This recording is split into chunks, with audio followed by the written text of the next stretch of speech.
Hey y'all, today I'm going to show you how to make my delicious and very easy chocolate cake recipe. In a large bowl, you will add all of your dry ingredients together and give this a really good mix.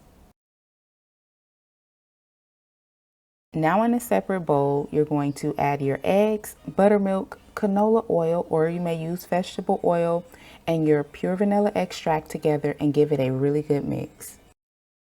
Add your dry ingredients to your wet ingredients. You can use an electric hand mixer. Mix this on medium speed until those ingredients are combined. You can also mix this together by hand.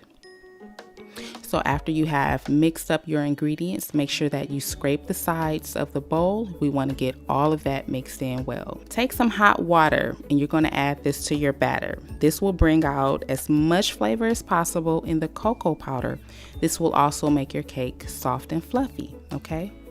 So your batter will be kind of thin once you are done, okay? Spray your cake pans with cooking spray. I like to use cooking spray with flour. This will ensure that your cakes will pop right out of those cake pans once they are done. Pour an even amount of cake batter into both of your cake pans, and we're gonna bake these inside of our preheated oven. Okay, so make sure your oven is up to temperature before you add your cakes. Bake your cakes for 25 to 30 minutes. Just make sure you're checking it often after 20 minutes of baking. And you're gonna let them cool off on top of your cooling racks. To make your icing, sift together your cocoa powder and your powdered sugar. Then mix well. Sifting will get rid of lumps. You don't wanna have lumps in your frosting. Add your softened butter, your milk, and you're going to mix these together. Now you will definitely need a hand mixer or a stand mixer for this process here because you're going to do a lot of mixing, okay? If you want to do this with a spoon, with a wooden spoon, you could try it, but I recommend that you use an electric hand mixer and mix this on medium speed. Add in your pure vanilla extract and continue to mix. Once your cakes have completely cooled down, you want to spread the icing on top. Make sure that your kitchen is at a comfortable temperature.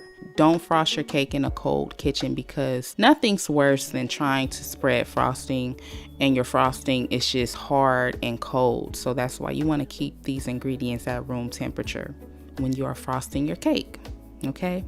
And I'm speaking from experience. I was standing right underneath the AC and my frosting, was kind of hard to spread at this point, but I got it done. So here's the cake once it's finished. I'm gonna cut into this here. This cake was moist, rich, chocolatey, and delicious. So make sure you try this recipe and I will catch you guys in my next one.